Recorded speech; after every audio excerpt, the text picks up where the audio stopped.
Good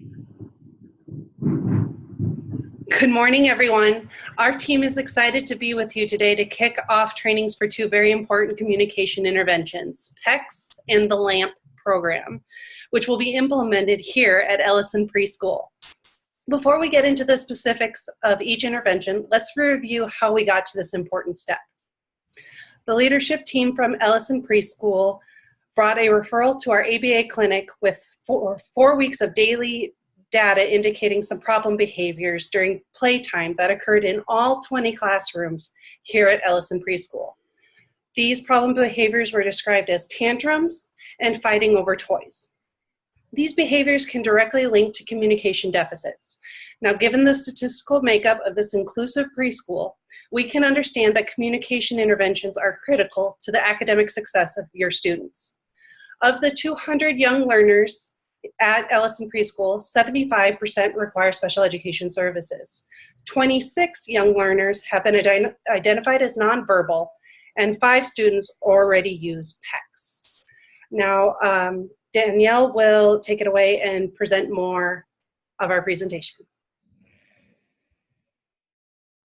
Okay, a few of our objectives this evening is to define PECS and LAMPs, give some research background, how to implement these programs, understand how it addresses the needs of the students here, some final tips, questions, and then Sarah's going to conclude our presentation.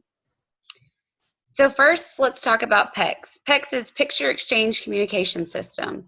The Picture Exchange Communication System approach is a modified applied behavior analysis program designed for early nonverbal symbolic communication training.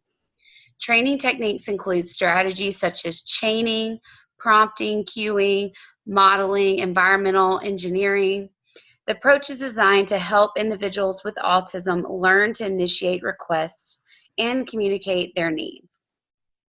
LAMP is language acquisition through motor planning. LAMP is an augmentative and alternative communication system. It is a therapeutic approach based on neurological and motor learning principles.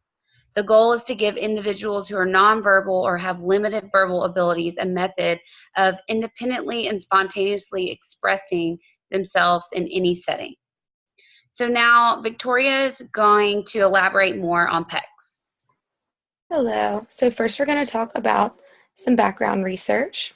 The first research article we're looking at was by Bondi in 2001. He talked about using PECS with children with autism, but PECS is a communication strategy for anybody who has little to no speech. He describes the benefits of PECS and provides suggestions for implementation. He also claims that one advantage of using PECS is that those implementing this don't have to be specially trained. The next research article we're looking at was by Charlotte Christie and Associates in 2002. The study focused on how PECS affected children with autism. There were 3 boys ages 3, 5, and 12, and they were taught PECS during 15-minute training sessions twice per week. Their research concluded that there was a decrease in problem behaviors once the children were trained in PECS. Next, we're going to look at the implementation of this. So, a review of materials. To make a PECS system, you will need pictures of items that are favorable to the individual you're making the system for. Things they like that they will ask for often. You will need a book to keep these pictures or symbols in. You will also need Velcro to put on the backs of these pictures so you can Velcro them to a communication board. The last things you're going to need are the actual items you have pictures of so you can give the learner whatever they chose. This is an example of a data collecting sheet that you will be using to collect data while implementing this.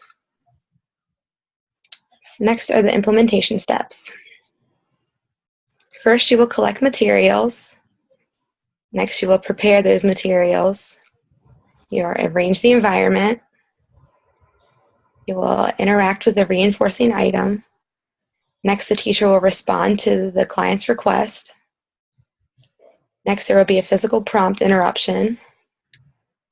The picture will be picked up next.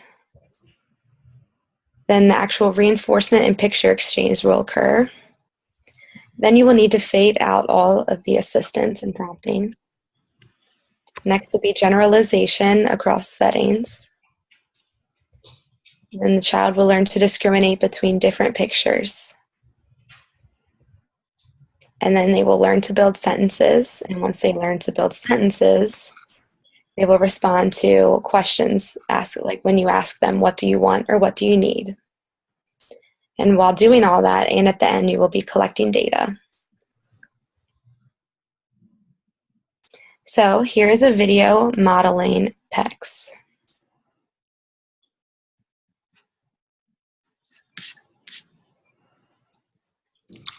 My communication book, created by The Adventures of Room 83. This book is a similar version of my other communication book that is included in the same bundle. However, this one is using the traditional pull-apart PECs using Velcro. So, similar to the other book, we have a title page. This page can be used as a quick reference page, as they can request what page they would like to use. Every page has a visual tab for easy flipping through the book, and makes quick communication. So as we turn the page, we go to a simple yes, no, break, leave me alone, help page. And then we turn the page and we go to the I want page. This is one of the most common pages, so I'll choose to share how to use the book on this page. You could ask the student, what do you want? And they can practice building sentences. I want to go to the bathroom, a nap, I want to talk. So the student can build a sentence saying, I want to eat. So the student has made a sentence on their own by putting two PECs together. I want to eat. For this book, I simply just attached Velcro to the page above it so they can build a sentence frame. Another trick I like to use is get a simple 50-cent ruler, attach Velcro to one side, and then this becomes what I call the sentence strip builder. So they remove the PEC, I want, and they choose what they need. I want help. And then this sturdy little ruler becomes their sentence. Going back to the title page in the book, you can see there are 27 pages total with over 500 PECs. This is great for any home program or school program. Be sure to visit my blog at theadventuresofroom83.blogspot.com for more information and to see every page included.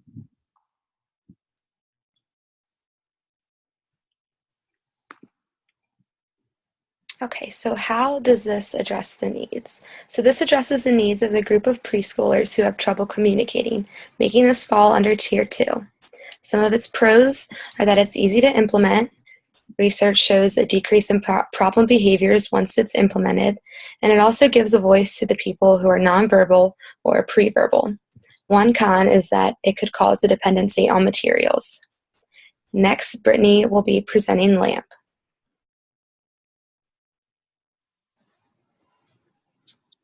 So some research background of LAMP is by Potts and Scatterfield, 2013. They conducted a single subject research design of 7 children with ASD, or pervasive development disorder. The Vantage Light on AAC device was selected due to size, weight, and durability, and Unity language system features a research-derived core vocabulary and maintains consistent location of the symbols. The study resulted in an increase in mean length utterance and made significant gains in both expressive and receptive language. Changes in behavior and attention were also noted. Bedwandy, Brick, and Costley, 2015, conducted a single subject research design of 8 children diagnosed with ASD and were trained on an augmentative and alternative communication device to use the program LAMP for communication. The LAMP program approach contains 5 teaching elements that provide students with the language skills necessary to teach effective communication. These are readiness to learn, joint attention, and shared focus, natural consequence, auditory signals, constant and unique motor patterns. The results of the study were positive for 8 children, and the children displayed spontaneous communication gains. So the implementation of LAMP. So you will need a data collecting sheet, the AAC device, speech pathologist, and a timer. So you will need to introduce the AAC device in your rooms, and we suggest to have 3 to 5 in the classrooms, and have a preference assessment just to see what the students like most. And you will hand over hand prompt the students to use the icon or the motor imitation, my turn. Just so whenever you see students arguing or fighting over a toy, you can teach them how to ask appropriately for their turn. And that child will have 3 minutes of that with that toy, and then the other student will ask, my turn. So here's a video of modeling LAMP.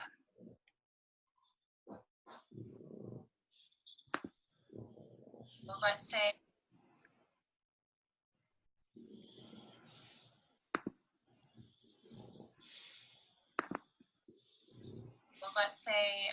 I'm playing with the bubbles and he's reaching for them, and I would say, oh, I see that you want the bubbles. How did it for you? Bubbles. Bubble. And then I see that I notice that he's liking it more. Oh, use your words.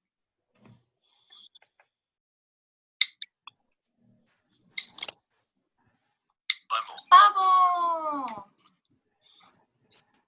Yay, good job.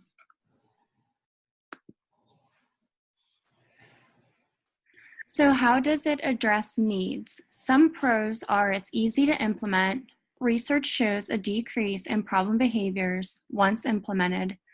It gives a voice to persons who are nonverbal or pre-verbal. Some cons are the child may depend on the materials and the training. And here is Danielle with some questions. Okay, there's a few common questions that come up about PECS and LAMP, so we're going to go over a few of those. First, with PECS, is PECS a program to teach children speech? It is not a program designed to teach speech, although the latter is encouraged indirectly, and some children begin to spontaneously use speech while enrolled in the PECS program. So PECS is not an alternative for speech. It's just a tool in the process of them learning speech. So is it only used for nonverbals or children on the spectrum? No, PECS can be used for children with childhood apraxia of speech, reduced speech intelligibility, verbal children with reduced social language and initiating, and other forms of challenging children with verbal delays. So, and some more questions on LAMP. Will using an AAC device limit programs towards verbal speech? A lot of parents have this question, assuming that the child will become dependent on this device, but research shows that use of these devices improve verbalization. There's no evidence suggesting a decrease in verbal speech. So how is LAMP different from PECS? LAMP provides an additional audio output. This audio output adds an additional sensory input for the learner. The output of LAMPs increase it with that sensory input allows an additional for the child to have more verbality. So these are a few questions and answers. Sarah's going to conclude our presentation. That is our presentation on PECS and the LAMP program. We hope you enjoyed our presentation. Thank you so much. Bye. Bye.